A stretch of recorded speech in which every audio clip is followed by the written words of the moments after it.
बोलो जयकारा बोल मेरे श्री गुरु महाराज की जय। गुरुमुखो, मेरे मालिक, मैं आपसे और कुछ नहीं चाहता, केवल अधिक से अधिक आपकी सेवा याचना करता हूँ, जिससे मेरा एक भी श्वास व्यर्थ न जाए। हे प्रभु, मुझे आशीर्वाद दो कि मेरे विचार भक्ति मार्ग में दृढ़ बने रहें और मन में किसी प्रकार की दुविधा न रहे। आपकी मोह जैसी भी हो, मैं उसे सत्य सत्य मानकर उस पर चलूं। जीव चाहे भक्ति मार्ग में कितने ही उन्नति करके प्रशंसा प्राप्त कर ले, परंतु उसे भक्ति पथ पर आगे आगे कदम बढ़ाने में पुरुषार्थ करता रहना चाहिए, क्योंकि अपनी प्रशंसा भी माया का ही जाल है। इसलिए इसमें अटक कर बैठ जाना बड़ी बड़ी भारी भूल है। यदि मन से महायुद्ध नहीं करोगे तो इसे कैसे जीतोगे?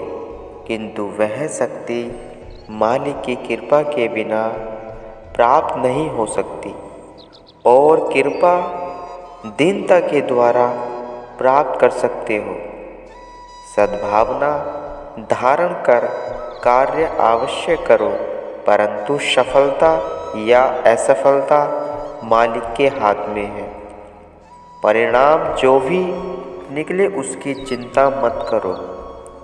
यदि सद्गुरु की आज्ञा से सेवा में संलग्न हो और कोई नियम वाला साधन रह जाता है तो घबराओ नहीं, परंतु आलस्यवश भजन ध्यान नहीं किया तो हानि होगी। वे आदतें जो तुम्हें मालिक की आज्ञा मानने में बाधा डालती हैं, दूर कर दो। उन्नति के लिए नीति और भक्ति दोनों आवश्यक हैं। दोनों में से एक न हो तो कार्य अपूर्ण रह जाएगा। अपने प्रतिदिन के कार्यक्रम की डायरी रखो और वह देखो कि सारा दिन कैसे व्यतीत किया है। मालिक की आज्ञा मानी या मन की, कठोर बोलो या मधुर, बुरा विचार किया या अच्छा, जहाँ भी कोई त्रुटि दृष्टिगोचर हो उसे दूर करने का प्रयत्न करो। हे मानव, सोचो तो यही कि क्या तुम प्रकृति के विधान को बदल सकते हो? यदि नहीं तो फिर क्यों व्यर्थ परेशान हुए फिरते हो? इससे अच्छा तो मालिक का आश्रय लो और स्वयं को उनकी मोच पर छोड़ दो। वास्तव में बलवान वह है जो अपने मन से युद्ध करता है और अपनी इंद्रियों को विकारों से रोककर वृत्ति को मालिक के चरणों में लगाता है। समय को व्यर्थ न गवाओ। एक एक श्वास अमूल्य है। सेवा सुमरण के बिना एक पल भी न बिताओ। किसी भी शरीर से सेवा करने की किसी में वचन से और किसी में धन से सेवा करने की सामर्थ्य है। कोई जैसे भी सेवा करे, महापुरुषों की दृष्टि में सब समान है तथा उसी में ही उनकी प्रसन्नता है।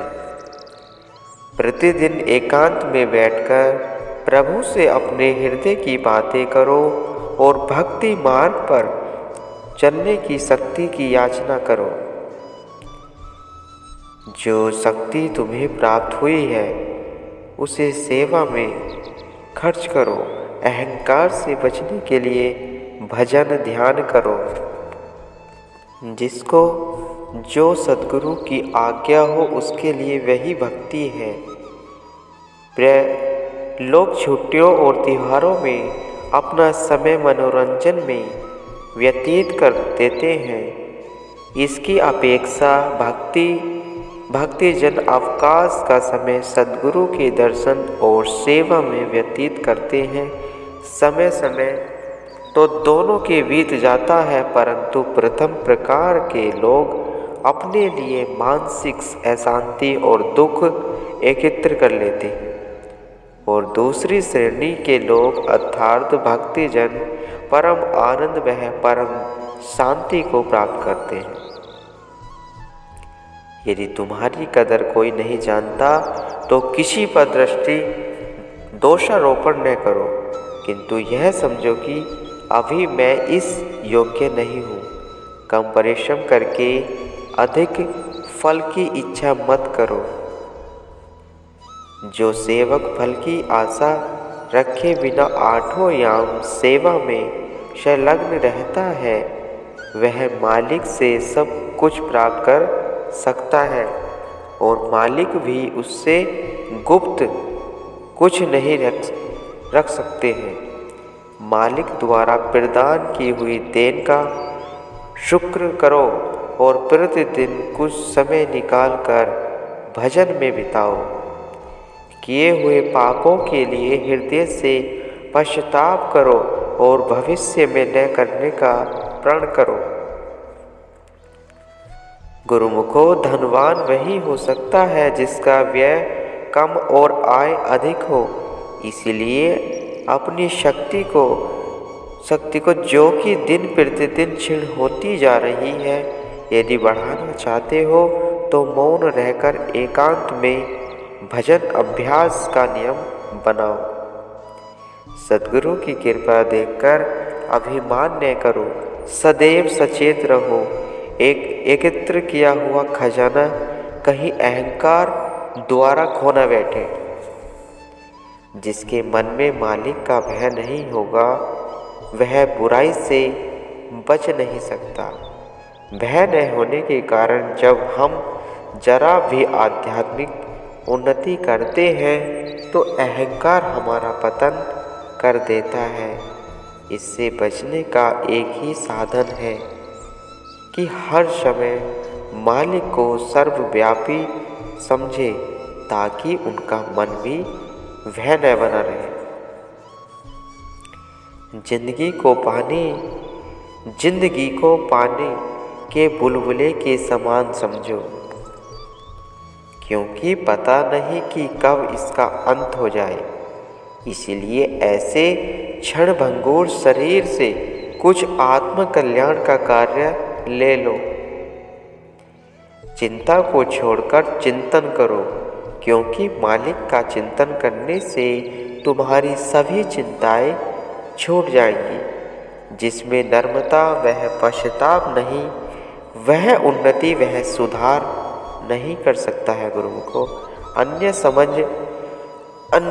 न मिले तो सोने वह जागृत होने के कारण समय मालिक का ध्यान करो। सद्गुरु शब्द का अभ्यास करो। जो कुछ सदशास्त्रों में वह सब भीतर ही प्राप्त होगा, परंतु अंदर झांकने की युक्ति सद्गुरु से पूछो। जैसे शरीर और वस्त्रों की सफाई के लिए साबुन तथा पानी की आवश्यकता होती है, वैसे मन जो जन्म जन्मांतरों से मलिन है, उसकी सफाई सद्गुरु नाम से होती है। गुरुमुखो, सांसारिक वस्तुओं को जितना हृदय से दूर रखोगे, प्रभु की निकटता उतनी अधिक प्राप्त होगी। जो मनुष्य सारे जग से तोड़कर मालिक से प्रीत जोड़ता है, वही मालिक को सबसे प्यारा है। दिखावा न करना, कर्म को गुप्त रखना ही उन्नति का साधन समझो। बाहर भटकना छोड़ भीतर झांको, क्योंकि बाहर तो जहाँ जाओगे 5 तत्वों का विस्तार ही दिखाई देगा। संसार में ऐसी कोई वस्तु दिखाई नहीं देती जिससे तृप्ति उपलब्ध हो, इसलिए उनकी आशा त्याग वह मालिक की आशा रखो, जिनसे शाश्वत तृप्ति हो जाएगी। संसार में सबसे बड़ा आश्चर्य यही है कि इंसान यह देख रहा है कि प्राणी मृत्यु के गाल में जा रहे हैं, परंतु फिर भी वह स्वयं को स्थिर समझता है। सतर्क होकर मन से युद्ध करो। जिस प्रकार लोहा लोहे को काटता है, उसी प्रकार श्रेष्ठ कर्मों से बुरे कर्मों की जड़ को काट दो। तुम अपना धर्म पूरी तरह निभाओ, दूसरों के धर्म में बाधा ना बनो। तुम उन्हें देखकर प्रसन्न होवो जिन्हें देखकर तुम्हारे मालिक प्रसन्न होते हैं। यदि हमें मालिक नहीं अपनाते, इसमें हमारा ही दोष है, क्योंकि हमने अभी तक मति का त्याग नहीं किया और संसार के दुख सुख मान अपमान में अपनी सुरती को फंसा रखा है। हम करते कम है और मांगते अधिक है, किंतु उपलब्ध वही होगा जितने के हम अधिकारी हैं, इसलिए सदैव अप्रसन्न रहते हैं। सच्चे वैराग्य को संसार की अच्छी से अच्छी वस्तुएं, यहाँ तक कि शारीरिक आवश्यकताओं में बोझ स्वरूप नजर आती है। वे अपनी आवश्यकताओं इस प्रकार पूर्ण करते हैं जैसे कि रोगी औषधि का प्रयोग करता है। कभी कभी हम परोपकार करते रहते हैं, करते करते रुक जाते हैं कि हमारे विचारों के अनुसार कोई नहीं चलता, परंतु ऐसा होना नहीं चाहिए, क्योंकि संसार में हर प्रकार के विचारों के लोग होते हैं। दृढ़तापूर्वक बढ़ते हुए अपने उद्देश्य को पूरा करने में जुट रहना चाहिए गुरु को।